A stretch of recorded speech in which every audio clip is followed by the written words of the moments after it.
They say the darkest hour is just before dawn, but for David Reynolds, the darkness was just beginning.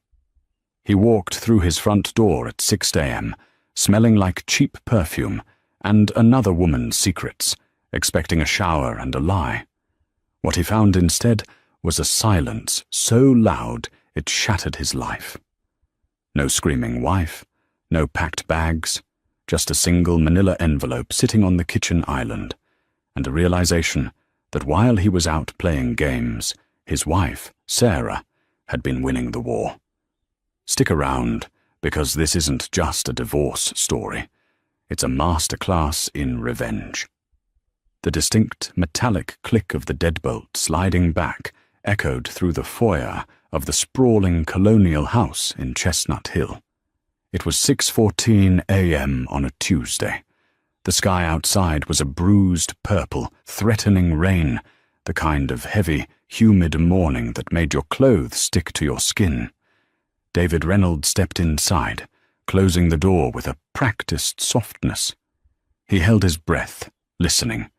He expected the rhythmic thump-thump of Sarah's treadmill from the home gym, or perhaps the hiss of the espresso machine in the kitchen. Silence. He exhaled, his shoulders dropping. Safe. David was a handsome man, though the morning light was doing him no favors. At 42, he had the jawline of a news anchor and the eyes of a man who believed his own lies. He rubbed his face, his hand rasping against the stubble.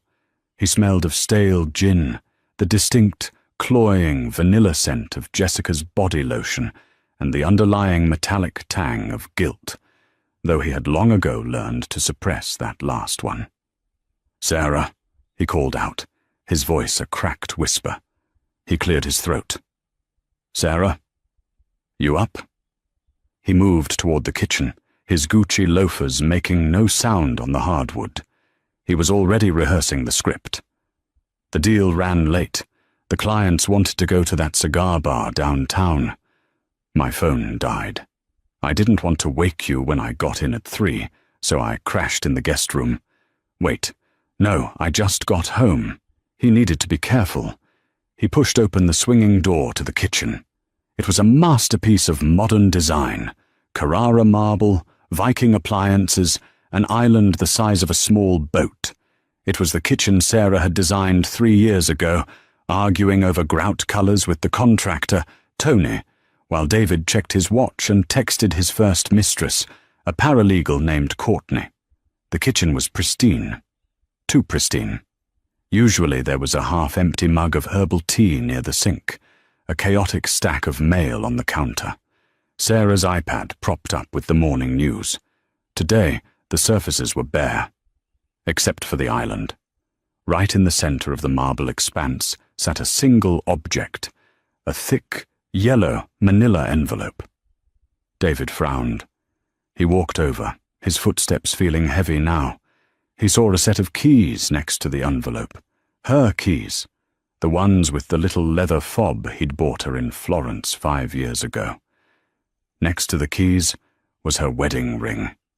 The 3-carat oval diamond caught the grey morning light and threw it back coldly.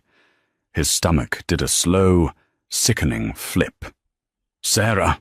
he shouted, panic finally piercing his hangover. He ran to the stairs, taking them 2 at a time. "Sarah!" He burst into the master bedroom. The bed was made, not just made, but stripped and remade with the guest linens, the stiff, white ones they never used. The closet doors were wide open. He froze. Sarah's side of the walk-in closet was empty. It wasn't just that her clothes were gone. It was the completeness of the erasure. The hangers were gone. The shoe racks were bare. The shelves where she kept her collection of vintage handbags were wiped clean.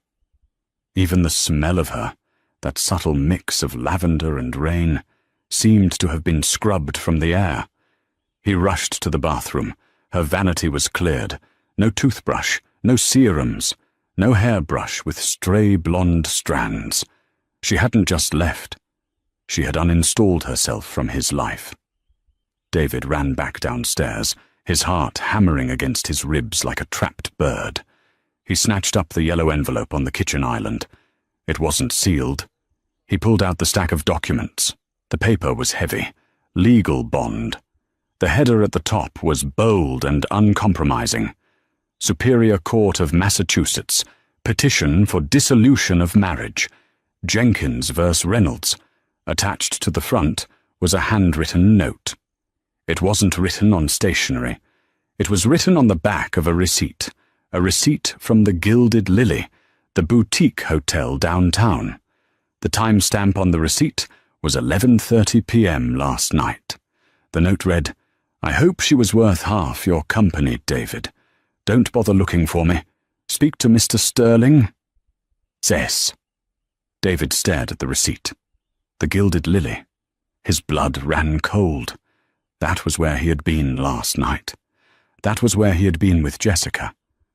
He looked at the room number printed on the receipt. Room 412. David and Jessica had been in room 414. Sarah had been in the room next door. All night.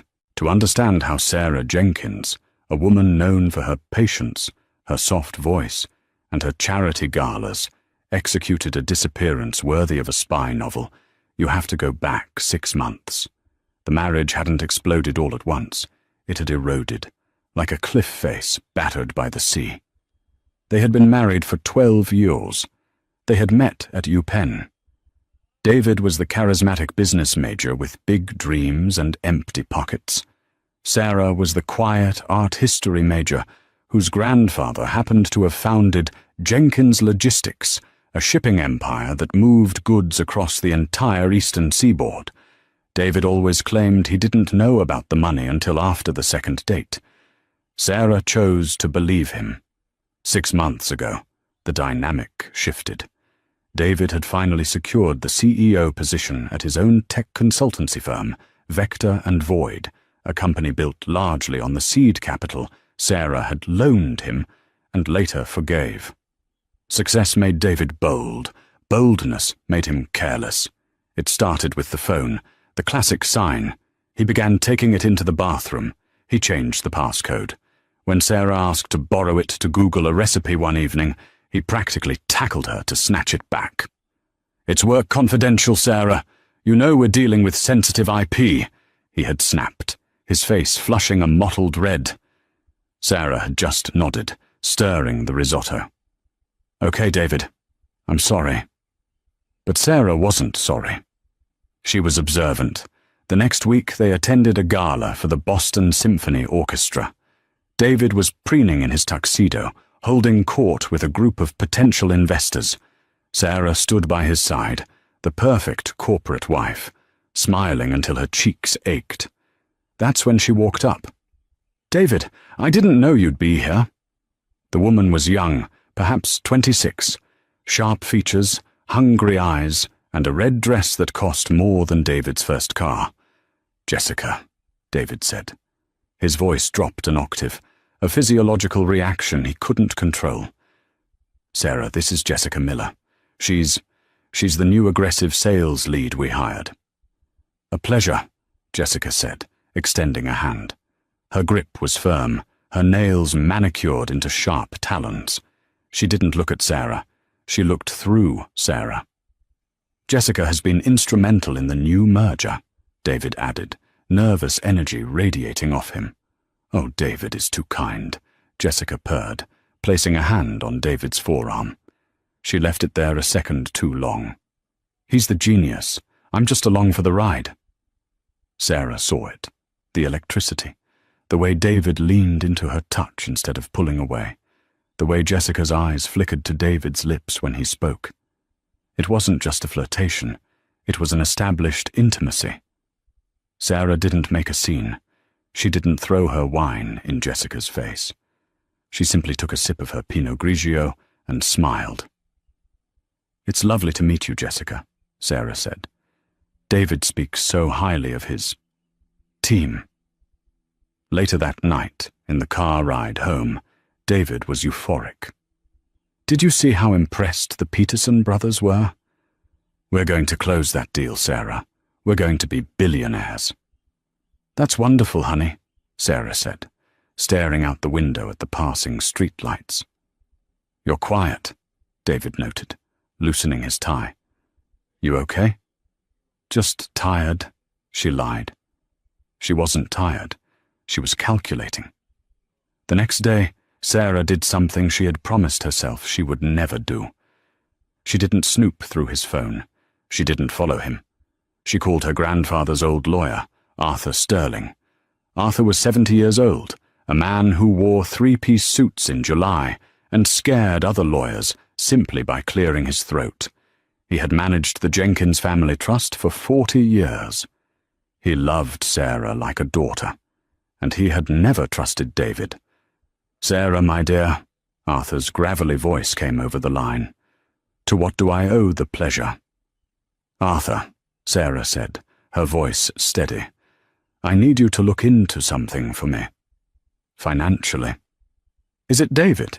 Arthur asked immediately. "Yes. I want to know where the money is going, specifically the consulting fees from the last 2 quarters. I'll have a forensic audit done by Friday. Anything else?" "Yes," Sarah said. "I need you to recommend a private investigator. The best one you know. Someone who doesn't exist on paper." There was a pause on the line. Then Arthur let out a low, grim chuckle. "I have just the man. His name is Cole. He's expensive, Sarah." "I don't care about the cost, Arthur," Sarah said, looking at the wedding photo on her desk. David's smiling face, so full of promise. "I just want the truth." The truth, as it turned out, was much worse than she imagined. It wasn't just Jessica. There were dinners, weekend trips disguised as conferences in Miami, jewelry purchases from accounts David thought were hidden. But the real twist, the one that hardened Sarah's heart from sadness to cold steel, came 3 weeks later. Cole, the investigator, met Sarah in a park, far away from their home. He handed her a USB drive and a folder. "The photos are in there," Cole said, lighting a cigarette. "Standard stuff. Hotels, restaurants, hands in places they shouldn't be. But you should look at the audio transcript on the last page." "Audio?" Sarah asked. "I bugged his car," Cole shrugged. "You pay for the premium package, you get the premium service." Sarah opened the folder to the last page. It was a transcript of a conversation between David and Jessica from 2 days prior. "David, I can't just leave her yet, Jess. You know that." "Jessica, why? You said you were bored? You said she's a frump." "David, it's not about her. It's the Jenkins Trust.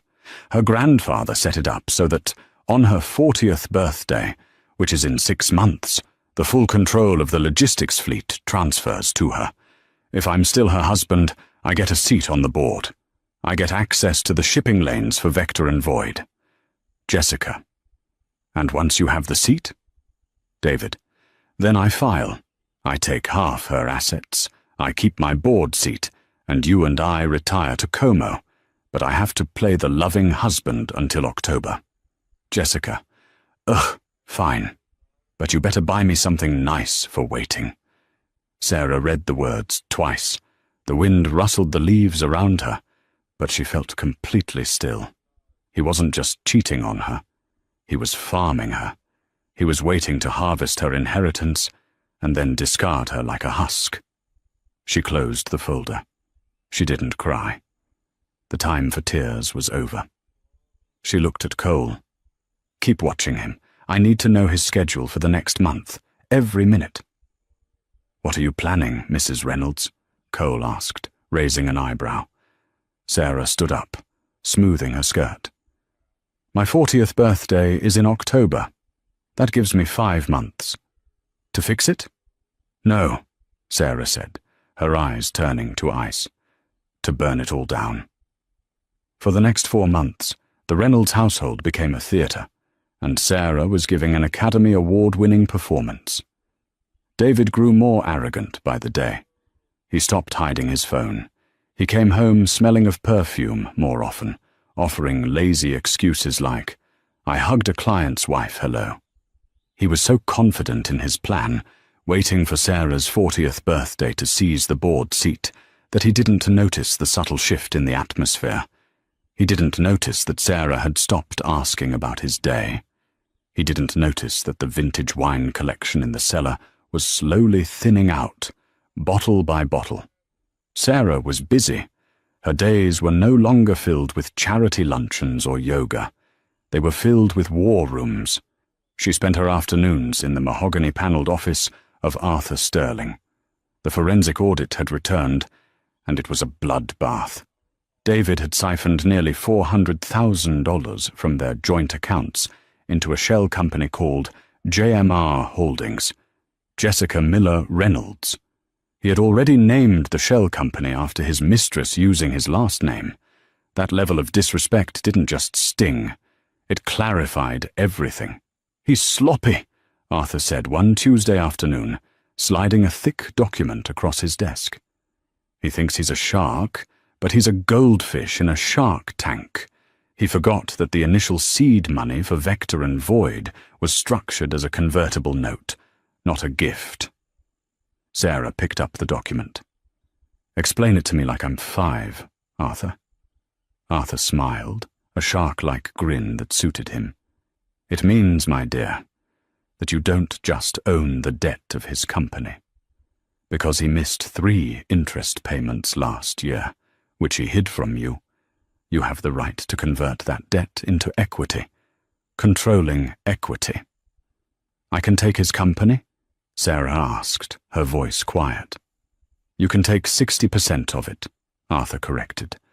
"But we need him to sign a waiver acknowledging the debt restructuring. If we frame it as a tax loophole to save him money on the upcoming merger, he'll sign it without reading it.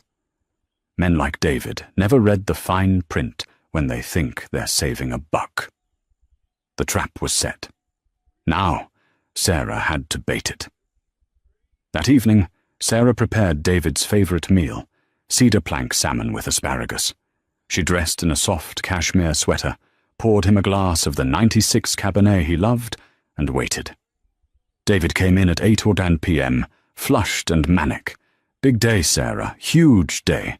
The Peterson brothers are practically begging to invest." "That's amazing, honey," Sarah cooed, setting the plate down. "You're working so hard." David devoured the food, talking endlessly about his brilliance, about how Vector and Void was going to revolutionize tech consulting. Sarah nodded, timing her moment. "Oh, David," she said casually, pouring him more wine. "Arthur sent over some boring tax paperwork today. Something about the family trust and lowering our liability for next year. He said if we restructure the debt on the business loan I gave you, we could save about $50,000 in taxes." David's ears perked up. $50,000? Sarah hummed, taking a sip of water. "I didn't really understand it, but he put these little 'sign here' stickers on it. I already signed. It's on the counter if you want to look at it." David laughed, wiping his mouth. "You and your grandfather's dusty old lawyers. Always worrying about pennies." He walked over to the counter, picked up the pen, and flipped through the pages rapidly. Sarah's heart hammered against her ribs. If he read Clause 4, Section B, he would see that he was signing away majority control of his life's work. "God, this is thick," David muttered. "You don't have to sign it tonight," Sarah said, feigning indifference. She stood up and started clearing the table. "I can just tell Arthur we're not interested in the deduction." No, David said quickly. $50,000 is $50,000. He didn't read it. He signed his name with a flourish on the last page. David A. Reynolds. "Done," he said, tossing the pen down. "Easy." Sarah turned away to hide the cold smile spreading across her face. "Thanks, honey. You're so good at handling the business side of things." The next phase involved the house. The prenuptial agreement stated that anything acquired during the marriage was marital property, subject to a 50-50 split unless it was a direct inheritance. The house was bought with Sarah's inheritance, but David had put his name on the deed for credit purposes years ago. She needed him off the deed. 2 weeks later, Sarah staged a breakdown. She cried about the pressure of the upcoming board transfer. She told David she was terrified of being sued by disgruntled trucking unions once she took over Jenkins Logistics. "They could take everything, David," she sobbed into his chest. "They could take the house." David, smelling an opportunity to look like a hero and protect his future asset, patted her hair. "Shh, it's okay. What do you want to do?" Arthur says, "He says if I transfer the house solely into a liability protection trust, the unions can't touch it. But I can't be the trustee. It has to be you. But the deed has to be in the trust's name, not ours." David's eyes lit up. He thought she was giving him control of the house via the trust. "I'll do it, Sarah," he said solemnly. "I'll protect us." He signed the deed transfer the next day. What he didn't know, because, again, he didn't read the trust bylaws Arthur had drafted, was that the Reynolds Liability Trust had a dissolution clause. Upon the filing of divorce by the primary beneficiary, Sarah, the trust would dissolve and the asset would revert entirely to the original purchaser. Sarah. He had just legally gifted her the house back, thinking he was stealing it. By late September, the web was complete. Sarah owned his company. Sarah owned the house. And thanks to the PI, Sarah had the date of his final betrayal. David told her he had a strategy retreat at the Gilded Lily Hotel on the night of September 30th. He claimed it would be an all-nighter with the Peterson brothers. Cole, the PI, confirmed the reservation. Room 414, booked under Mr. and Mrs. Smith. So cliché, Sarah whispered to herself, looking at the calendar. September 30th. That was the night. The morning of September 30th was grey and drizzly. David was packing his overnight bag. He packed his best suit, a bottle of cologne, and, Sarah noted with a pang of disgust, a box of condoms tucked into his toiletry kit. "I'll probably be home early tomorrow morning," David said, kissing her on the cheek. His lips felt like dry leaves. "Don't wait up. The Peterson brothers can be intense." "Good luck, David," Sarah said. "I have a feeling this is going to be a night you'll never forget." He laughed, grabbed his bag, and walked out the door. As soon as his Porsche pulled out of the driveway, Sarah's demeanor changed instantly. The grieving, anxious wife vanished. The CEO emerged. She picked up her phone. "Arthur, he's gone. Execute Phase 1. Within an hour, a white van pulled up to the house. It wasn't movers. It was an archival team. They weren't taking furniture. They were taking evidence. Sarah had catalogued every expensive watch, every piece of art, every asset David had bought with joint funds. These were being moved to secure storage to be appraised for the divorce settlement. Then Sarah packed her own bag. Not for a getaway, but for a business meeting. She put on her war paint, a tailored black dress, Louboutin heels, and the diamond earrings her grandfather had left her. She drove into the city, her heart beating with a rhythm of pure adrenaline. She arrived at the Gilded Lily at 6:05 p.m. She walked to the front desk. "Check in for Sarah Jenkins," she said. She had stopped using Reynolds on reservations weeks ago. "Welcome, Ms. Jenkins. You're in room 412. "Thank you. And has the party in room 415 checked in?" The concierge tapped on the keyboard. "Yes, ma'am. About 20 minutes ago. A Mr. Smith." "Excellent." Sarah went up to her room. It shared a wall with 414. The walls in the Gilded Lily were thick, but the balconies were connected by a mere partition of wrought iron and ivy. She stepped out onto the balcony. The city rain was falling harder now. She could hear voices from the next balcony. The sliding door to 414 was cracked open to let in the breeze. "Can't believe she bought the tax thing." David's voice drifted over, accompanied by the pop of a champagne cork. "She's clueless, Jess. Totally clueless." "To us," Jessica's voice giggled. "To the future board member of Jenkins Logistics."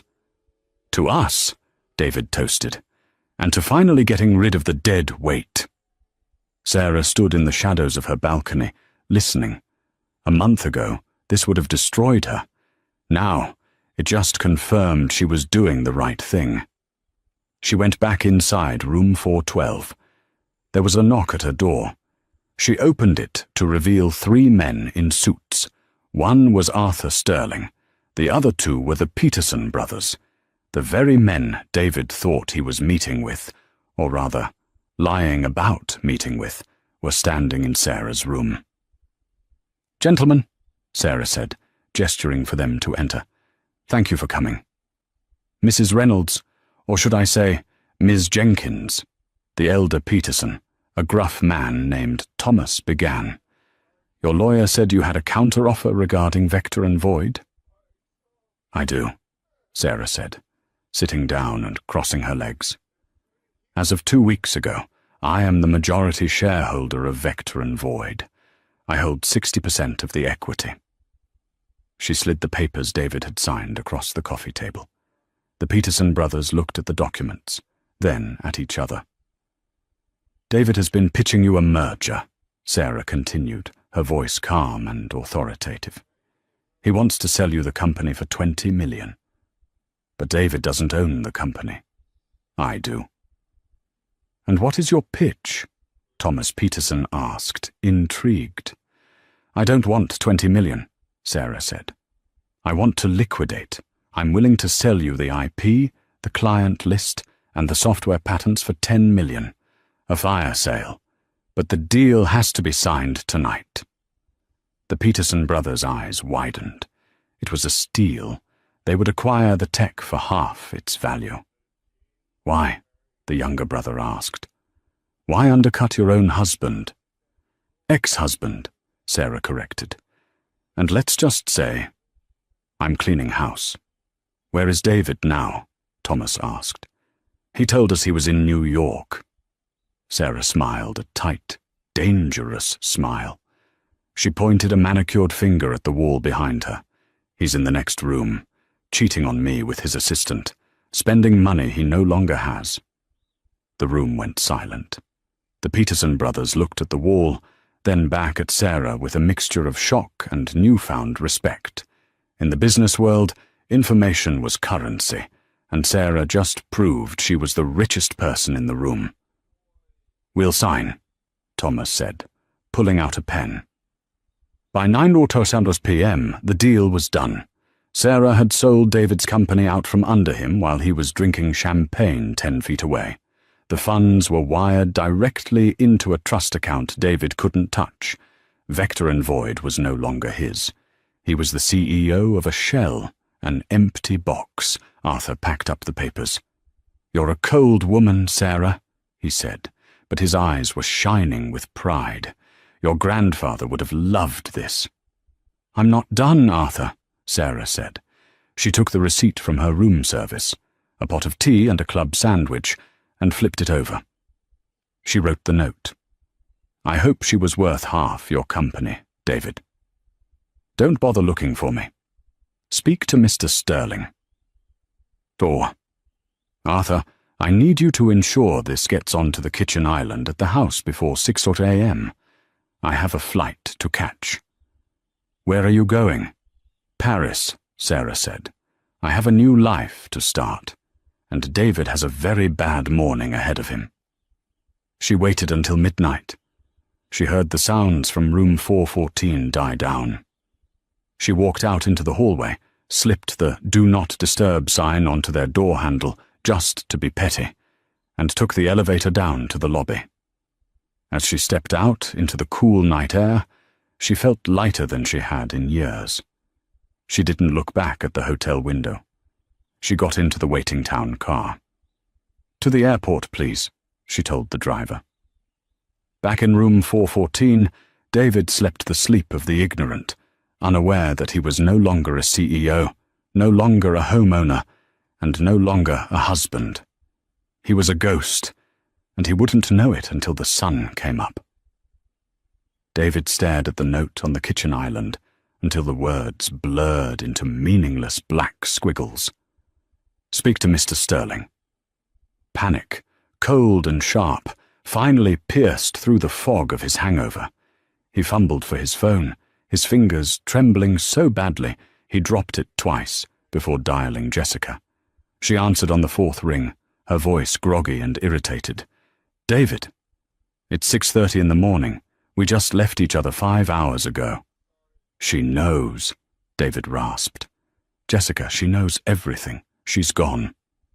What do you mean, gone? Jessica yawned. Like, to her mother's? No, her closet is empty. She left a divorce petition on the counter, and she mentioned the hotel. There was a pause on the line. The sleepiness vanished from Jessica's voice, replaced by a sharp, calculating tone. She mentioned the hotel? How? She left a receipt. She was there, Jess. She was at the Gilded Lily last night. Wait, Jessica said, her voice rising.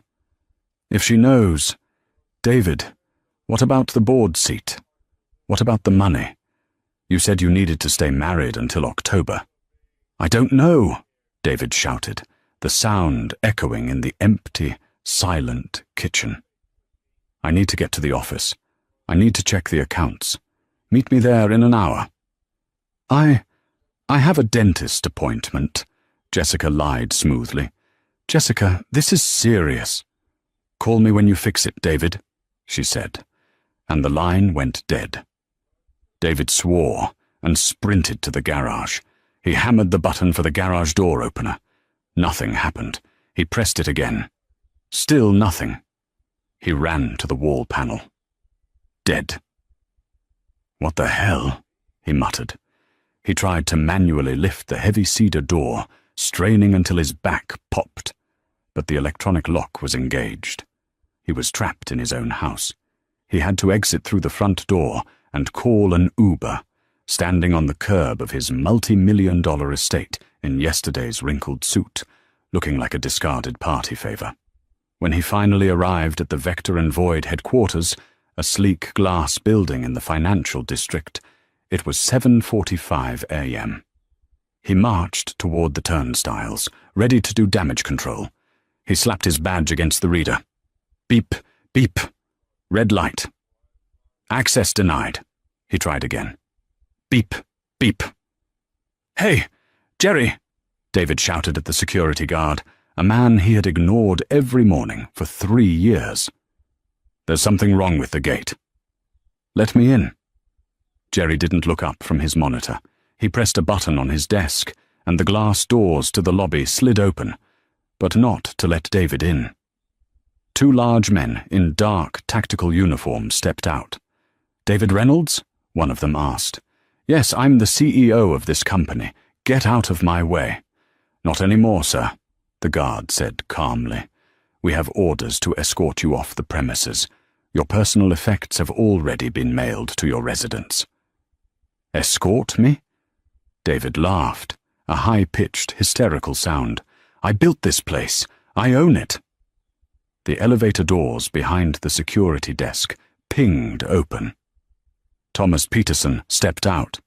He was wearing a fresh suit and holding a coffee mug. David's coffee mug. Thomas! David yelled, waving his arms. Thank God.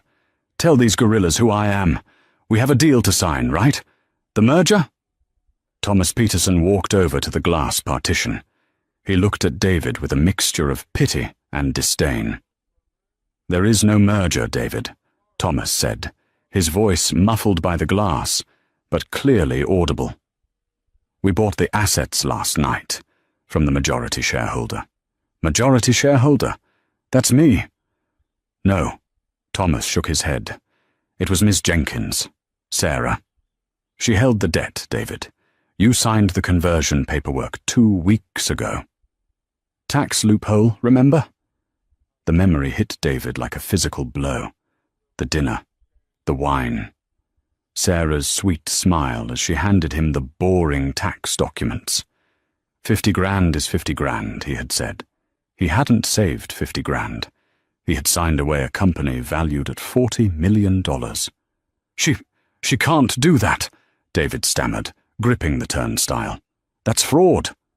It's legally binding, Thomas said. She sold us the IP and the client list. Vector and Void is just a shell now. It's bankrupt, David. And since you're the CEO of the shell, you're liable for the outstanding lease on this building, which, by the way, is 3 months overdue. Thomas took a sip of coffee. You should probably go, David, before we call the police for trespassing. David stumbled back onto the sidewalk.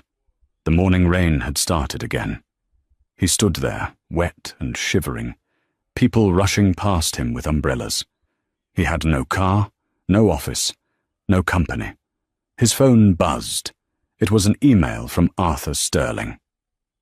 Subject: Notice to vacate Mr. Reynolds, per the terms of the Reynolds Liability Trust, which you voluntarily established and signed.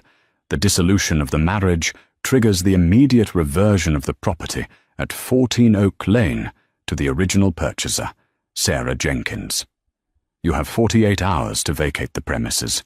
The locks will be changed at 8 a.m. on Thursday. Regards, Arthur Sterling. Escast. David dropped his phone on the wet pavement. The screen shattered. He stared at the spiderweb cracks over his reflection. In the span of 12 hours, Sarah hadn't just divorced him. She had deleted him. 3 weeks later. David was living in a depressing extended-stay motel off the highway. The room smelled of industrial cleaner and despair. His credit cards had been frozen pending the divorce hearing. He was surviving on the cash he had managed to withdraw before the accounts were locked, about $4,000. It wouldn't last long. Jessica was gone. The moment the news broke that Vector and Void had been liquidated and David was penniless, she sent him a text. This is too much drama for me. I'm going back to Chicago. Don't contact me. She hadn't even bothered to break up with him in person. David spent his days drinking cheap scotch and leaving voicemail messages for Sarah that went straight to a full inbox. He oscillated between rage and begging. Then the summons came. It wasn't a court date. It was a request for a deposition at the offices of Sterling and Associates. David shaved, put on his only remaining clean suit, and took a taxi to the law firm. He felt a flicker of hope. If he could just see Sarah, if he could just talk to her, he could manipulate her. He was good at that.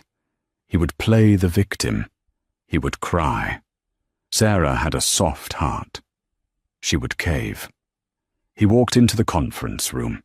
It was an intimidating space, with a long glass table and a view of the harbour. The harbour where Jenkins Logistics ships were currently docking. Arthur Sterling sat at the head of the table. To his right sat Sarah. She looked breathtaking. She was wearing a cream-coloured suit that screamed power. Her hair was cut into a sharp, chic bob. She looked 10 years younger. She didn't look like the weeping, anxious wife he had left at home. She looked like a CEO. Sarah, David breathed, moving toward her. Baby, please, we need to talk. Sit down, Mr. Reynolds, Arthur barked. Sarah didn't flinch. She watched him approach with the same detached interest one might show a bug on a windshield. I didn't want to do this through lawyers, David said, sinking into the chair opposite her. Sarah, I made a mistake, a horrible mistake. But you destroyed my life. You stole my company. You kicked me out of our home. My home, Sarah corrected calmly. Her voice was smooth, devoid of any tremor. And I didn't steal your company, David. I collected on a debt. That's just business. You taught me that. I love you, David tried, pulling out his ace card. He forced tears into his eyes. I was lost. Jessica meant nothing. She was just a distraction. I was stressed about providing for us. Sarah laughed. It was a dry, humorless sound. "Arthur, play the tape," she said. Arthur pressed a button on his laptop. The room was filled with the sound of static, and then David's voice rang out clear as a bell. "It's not about her, it's the Jenkins Trust. If I'm still her husband, I get a seat on the board. Then I file. I take half her assets. I have to play the loving husband until October." David's face went white. He recognized the conversation. It was from the car. The day he told Jessica the plan. "You bugged my car," he whispered. "I did," Sarah said. "I've known for 6 months, David. Every time you kissed me, I knew. Every time you came home smelling like her, I knew. Every time you lied to my face about wanting to protect our future, I knew you were planning to rob me blind." She leaned forward, her eyes locking onto his. "You thought I was stupid," she said softly. "That was your fatal mistake. You thought because I was kind, I was weak. You thought because I let you play businessman with my money, that you actually earned it." "I built that company." David slammed his hand on the table. "You built a house of cards on a foundation I paid for," Sarah shot back. "And I decided to pull the bottom card." "I want a settlement," David sneered, dropping the act. "I want alimony.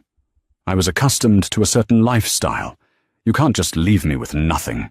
The law entitles me to half the marital assets." Arthur Sterling cleared his throat. "Actually, Mr. Reynolds, we are prepared to offer you a settlement." David sat back, crossing his arms. "Finally.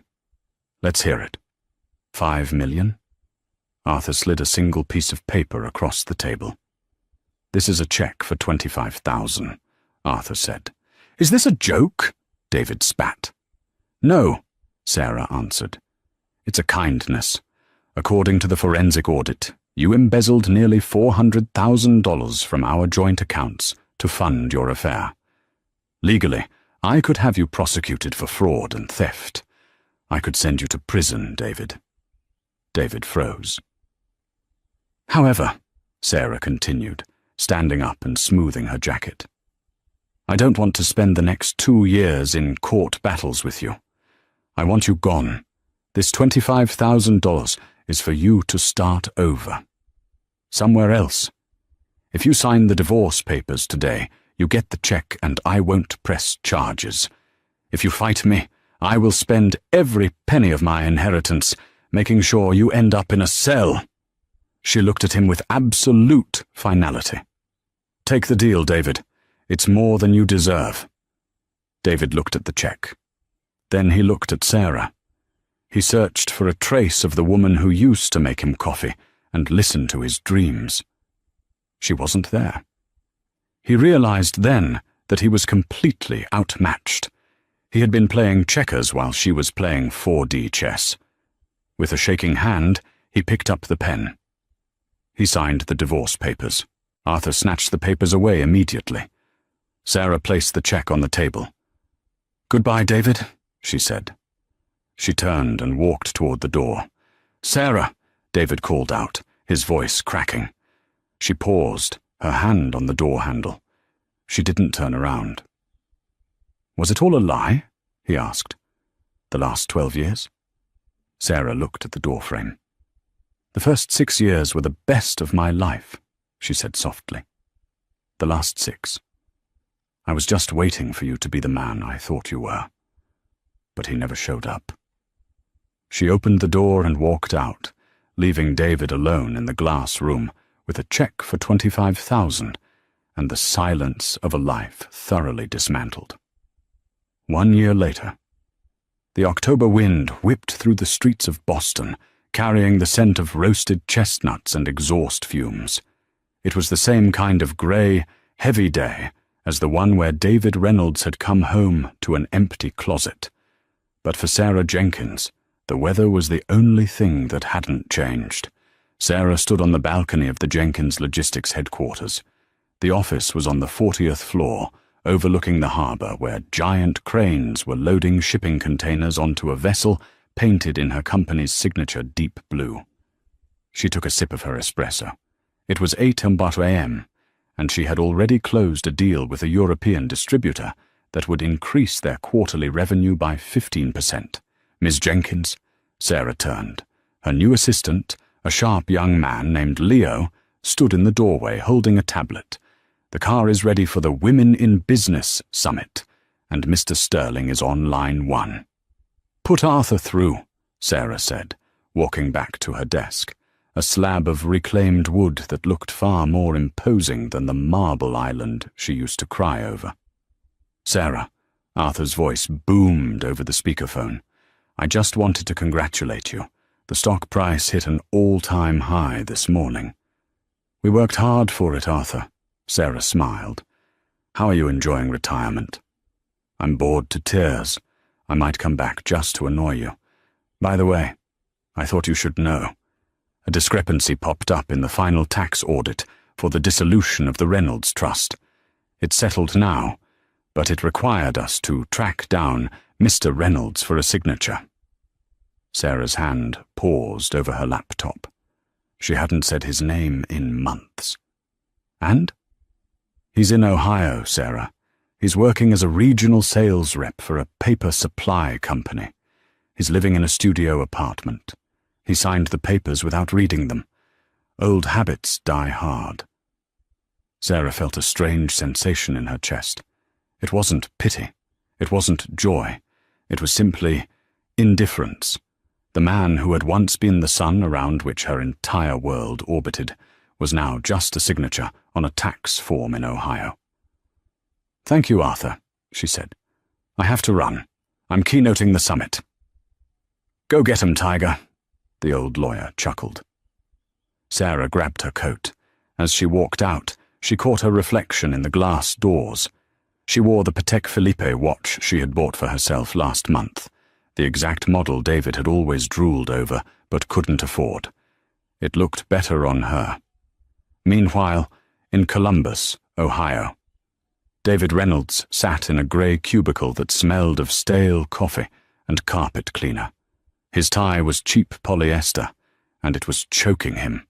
Reynolds, a 25-year-old manager with a patchy beard and a headset, leaned over the partition. You're under quota for the month.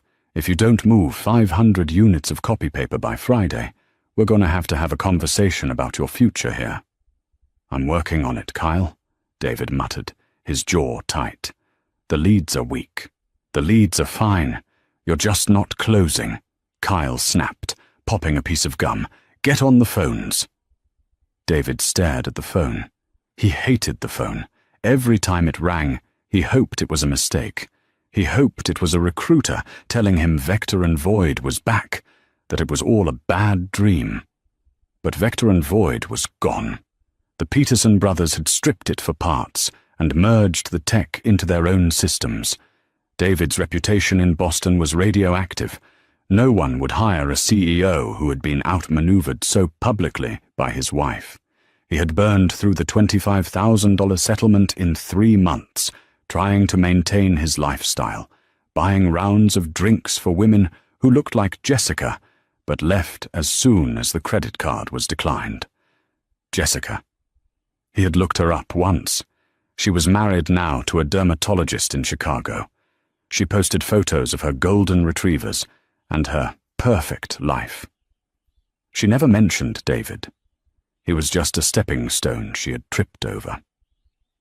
David sighed and opened his browser to check the news, trying to delay the inevitable cold calls. He clicked on Business Insider. The headline on the front page stopped his heart. The Quiet Storm. How Sarah Jenkins transformed a legacy logistics brand into a modern tech giant. There she was. The photo was high definition, glossy, and terrifying. Sarah was sitting on the edge of a desk, arms crossed, looking directly into the camera. She looked powerful. She looked lethal. And she looked beautiful. David read the article, his eyes stinging.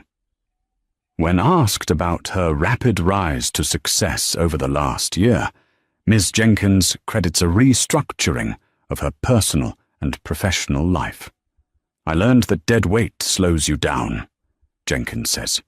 "Sometimes you have to cut the anchor to let the ship sail." The anchor. He was the anchor. He wasn't the captain. He wasn't the visionary. He was just the heavy, rusting weight that had been dragging her down for 12 years. And the moment she cut him loose, she soared. A tear leaked out of David's eye and splashed onto his cheap polyester tie. "Reynolds! Less reading! More dialing!" Kyle shouted from across the room. David closed the browser window. He picked up the phone. He dialed a number for a mid-sized printing firm in Dayton. "Hi," David said, his voice cracking. He cleared his throat, trying to summon the charm that used to come so easily, the charm that had won him Sarah, the charm he had wasted on lies. "This is David, from Elite Paper Solutions. Do you have a minute to talk about your copier needs?" The line crackled. "Not interested," the voice said, and clicked off. The dial tone hummed in his ear. It was a lonely, monotonous sound. It was the sound of his new life. David hung up the phone. He looked at the blank screen where Sarah's face had been. He finally understood the price of his betrayal. It wasn't the money. It wasn't the house. It was the realization that he had held a diamond in his hand, mistook it for glass, and threw it away. And now he had to watch it shine from a distance, forever out of reach. David Reynolds learned the hard way that the most dangerous person in the room isn't the one shouting, it's the one listening. He thought Sarah was weak because she was quiet. He didn't realize she wasn't submitting. She was strategizing. In the end, David got exactly what he wanted. A life without Sarah. But he forgot that a life without Sarah meant a life without the woman who made him who he was. He lost his queen, and in the game of chess, once the queen is gone, it's only a matter of time before the king falls. Wow, that was intense. Sarah really went for the scorched earth policy, didn't she? But honestly, after what David did, planning to steal her inheritance and run off with his assistant, did he deserve anything less? I want to know what you think. Was Sarah's revenge justified, or was leaving him penniless too cruel? If you were in Sarah's shoes, would you have taken the company, or just walked away? Let me know in the comments below. I read every single one. If you enjoyed this story of justice served cold, please hit that like button. It really helps the channel grow. And if you haven't already, smash that subscribe button and ring the notification bell so you never miss a new story. We drop new drama every Tuesday and Friday. Thanks for watching, and remember, be careful who you betray. You never know who's keeping score. See you in the next video.